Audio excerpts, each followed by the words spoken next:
You know, in WWE, you're going to have some good pay-per-views, some bad ones, but if you look back at the 2022 Royal Rumble, that might be the worst Royal Rumble show from start to finish. Now, we're not even talking about strictly the Rumble matches, we're talking about the entire show. I'm not going to 1000% confidently say that it is the worst Royal Rumble show of all time, but we're going to break it down because it's right up there in that echelon. Like, watching that show live, you knew it was pretty bad, but looking back on it now, it's even worse now looking back, if you ask me. You best believe we're gonna dive into this conversation, but before we start, you gotta make sure to subscribe, like, share, comment below, and turn on all notifications to be updated with all things pro wrestling related right here on this platform, and to be updated, of course, every single Sunday, 5 p.m. Eastern Time Zone when we go live for the No Name Wrestling Podcast. So how bad really was the 2022 Royal Rumble show? Well, let's start. So the opening match was Roman Reigns versus Seth Rollins, probably the most anticipated and hyped up match going into that show. Now, if you've been following or keeping up with WWE's product over the last many years, you understand the hype value behind this match. Seth Rollins has always been like Roman Reigns' kryptonite in WWE, for being honest. Even though we have seen Roman Reigns beat Seth Rollins before,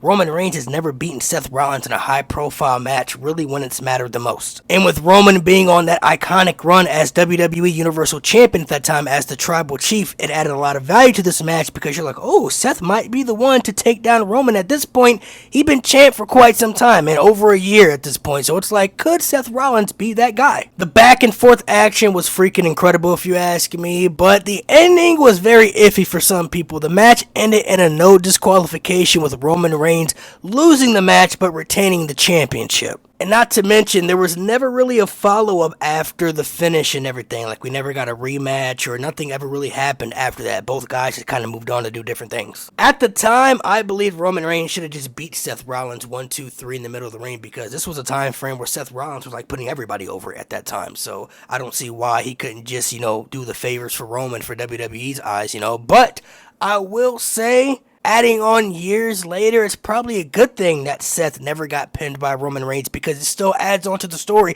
even currently still to this day, that Roman Reigns has yet to defeat Seth Rollins in a high-profile match when it's mattered the most. But honestly, overall, the match wasn't terrible. It's just the finish that was very iffy for some people. Then we move on to the first Rumble match of the night, the Women's Royal Rumble, which I think is the worst Women's Royal Rumble they've ever done so far. We had so many surprise returns in this match, like Melina, Cameron, Summer Rae, and some others who, you hadn't seen in WWE for quite some time, and none of them lasted very long in this match. Like, some of them lasted seconds or, a couple of minutes at best. Sasha Banks being a super fan favorite going into this match, also her being eliminated quite early pissed a lot of people off. But that ending, bro. Now, I wasn't too shocked when I heard bad reputation and I saw Ronda Rousey's face. Like, I picked her to win this match and make a return because I just felt it was time and you could just kind of have that feeling that she was going to make a return. But the final two of that match was Ronda Rousey and Charlotte Flair. Oh gosh, that's a great ending right there. Like, two fan favorites that people love so much who really want to see win a Royal Rumble match and go on to WrestleMania to fight for a championship.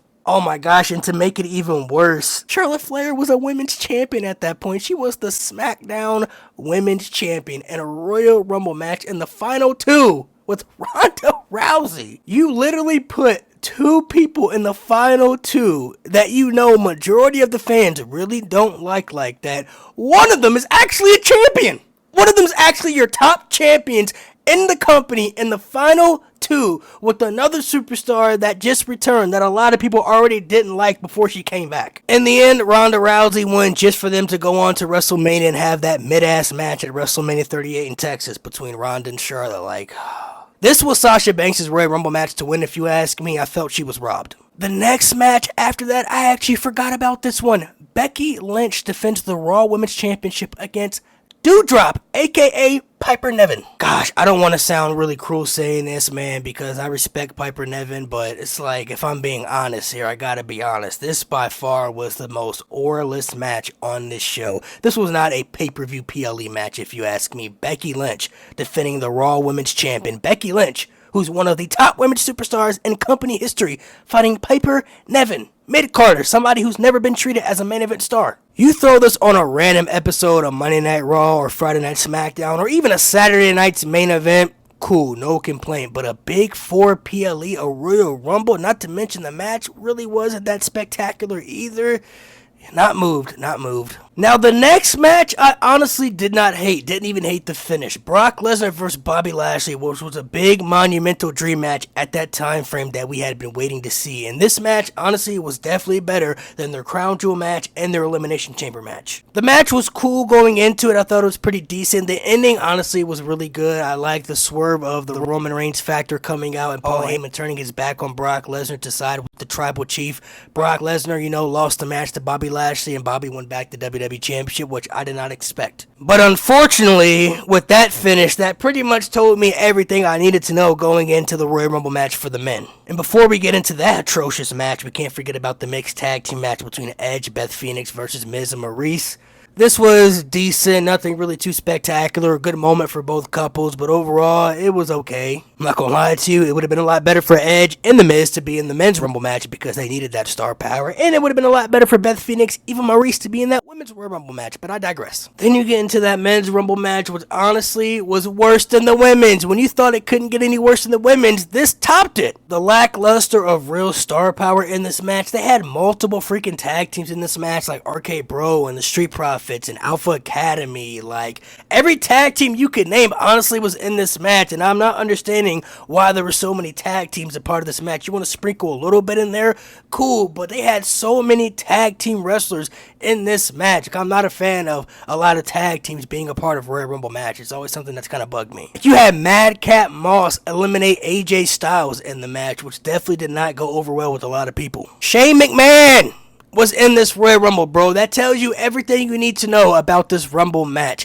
Shane McMahon was an entry in this Royal Rumble match. Why on earth is Shane McMahon in a Royal Rumble? And then, of course, Brock Lesnar is number 30, which was kind of expected after he lost the WWE Championship. And you're like, well, there's your winner. We're getting Brock and Roman again at WrestleMania for the third time. Yay! Like, the finals of this match, I know Bad Bunny was in there, who's a celebrity. Shane McMahon was in there. Drew McIntyre, Brock Lesnar. There might have been one other person. Maybe it was Matt Riddle, Randy Orton, or somebody like that. These are the people that were actually a part of the finals of the Rumble match. And, of course, it had to go to Brock Lesnar. This was like the MMA Royal Rumble. Ronda Rousey wins. Brock Lesnar wins. This was the MMA Royal Rumble. Literally, you have two of the worst Royal Rumble matches ever in WWE history. A men's and a women's on the same show. And you know what? Just like the Charlotte and Ronda match, Brock Lesnar won the Royal Rumble just to give us that mid-ass WrestleMania main event for both championships that nobody really kind of asked for at that time frame. This show was a disaster. There's nothing on the show that really stood out that was spectacular, because even the best match on the show, Roman Reigns versus Seth Rollins,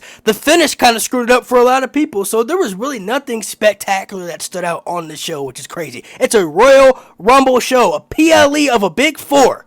And nothing on this show stands out as spectacular. Yeah, I'm not gonna hold you.